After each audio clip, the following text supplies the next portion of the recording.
Ayan guys, kung makikita po ninyo, tricep yung aking i-workout. Katatapos ko lang mag-chest workout kasi chest day talaga ako ngayon. Medyo ngalay ng braso ko niyan guys sa mga oras na yan. Actually guys, masarap siyang gawin pag tapos na kayo sa inyong chest workout.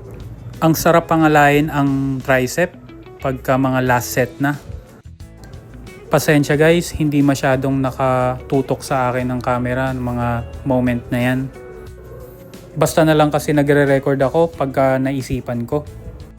Ang napansin ko lang dyan sa machine na yan ay medyo sturdy ang kanyang kable. Pero doon naman sa kabila ay okay naman, smooth siya.